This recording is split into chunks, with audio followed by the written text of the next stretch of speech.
Before we get to Augusta, we go back to last night around the NBA. 8 games where 7 of the 8 had some sort of ramifications and implications on playoff and postseason positioning around the association. We start with the battle for the top spot in the Western Conference. At altitude in the mile-high city of Denver, the Nuggets control home floor once again. Their 33rd home victory of the year in their home regular season finale, and maybe the most important of the entirety of the campaign. 116-107 behind 41 points from Nikola Jokic. The Nuggets win at home over Minnesota and cover as a 6.5-point favorite. So as of this Thursday morning, DRS, the Denver Nuggets sit atop the Western Conference. No surprise at all as we handicapped it yesterday. We knew how good Denver was at home and also the pedigree coming in, knowing that they won the championship last year. They're used to these high leverage situations. Maybe the Minnesota Timberwolves just not ready for the spotlight yet. No shame in their game. They were underdogs in that game, weren't able to win it. But the focus now is the Denver Nuggets. They get that number 1 seed. Good luck beating them in the Western Conference playoffs.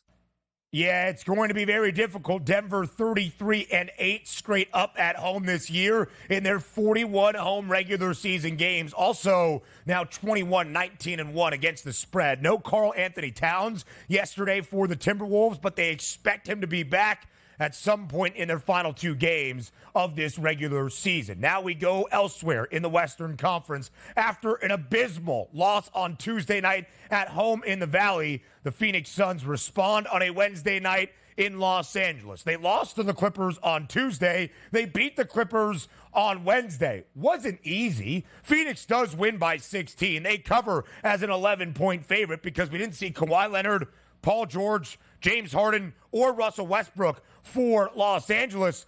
But Phoenix was down, DRS, entering that 4th and final quarter. They win by 16, sure. But again, never easy for Phoenix. No, they were supposed to win this game, and if we thought they were waving the white flag the night before by not playing some of their starters, they really waved the white flag here at home for the LA Clippers. So the Phoenix Suns needed to get that victory. The final score was nice if you bet the Phoenix Suns, but again, you're right, the question marks still come up. This should have been a runaway victory where you should have had a 37-10 lead at the end of the first quarter with what the Clippers were actually showing out there on the court. But having said that, good game by the big 3 for the Phoenix Suns. They did get the victory, and we'll see where it lands. But confidence level for me didn't improve last night. I don't care about that win. Yeah, not bought back in by any means. Nope. Devin Booker, 37 points. Bones Highland on the other side for the Clippers, also 37 points. If you are buying back into Phoenix, you see the big 3, KD, Bradley Beal, and D-Book combined for 87. Maybe there is some optimism there. But the hottest team in the NBA at this moment, winners of 5 in a row in 16 of their last 18, that is the Dallas Mavericks. The Mavs continue to win on the road, nearly by 20 in South Beach, 111-92. Line worked against the Mavs prior to tip, but they still cover as a 2.5-point road favorite against Miami. Luka Doncic, a pretty easy 29-point 9-rebound, 9-assist performance. And not only have they won 5 straight, they've covered in 5 in a row as well. Big game in the standings, too, in the Eastern Conference. Take a look at the Philadelphia 76ers waking up with a smile on their face from this game, and also Orlando. That's a bad performance by the Heat because you're saying to yourself, who actually needs this game technically more? And it really was the Miami Heat. As we looked at that price point yesterday, take the Heat at home, right? They got blown out in this game. The Mavericks are a team to watch in the Western Conference, but I was disappointed in the Miami Heat effort with so much at stake on the line here for them. If they win a couple games, they might even get into the 6th seed. Looks like they might be resigned to the play-in round, and also not even that first seed in the play-in round now.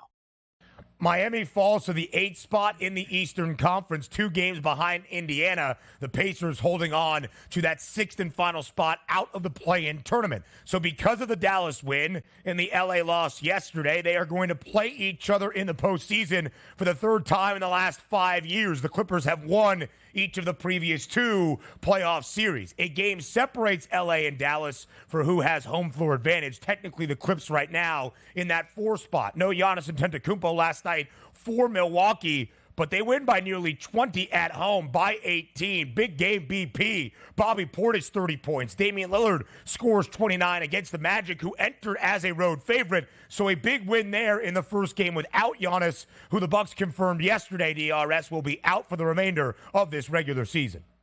I was right yesterday. One of these teams would be held to under 100 points, but I was wrong on the total itself because it slightly eclipsed what number we were looking at in that 215.5 range. Tough scene all the way around, but a tough scene for the Orlando Magic, who now the Sixers also have them in the crosshairs. But the Bucks needed a victory and got it yesterday. Former Buck, new Celtic Drew Holiday agrees to a 4-year, $135 million extension with the Celtics. That's good news for Boston. They will enter the NBA postseason with home floor advantage the entirety of the time. MLB debut for Jackson Holiday yesterday for the Orioles. He goes hitless, but at least the O's still get a win in Fenway. And I believe you got an RBI too, which means if you're lining up, you don't need a base hit in order to get an RBI. It's the way to go, people. RBI props, woo-hoo-hoo, all summer long. And some college basketball news. You saw John Rothstein quickly depart yesterday as his phone was blowing up because of this. Kentucky plans to meet with Baylor's head coach, Scott Drew, for the opening in Lexington. We'll have more on that later in the show. Now around the association, up next.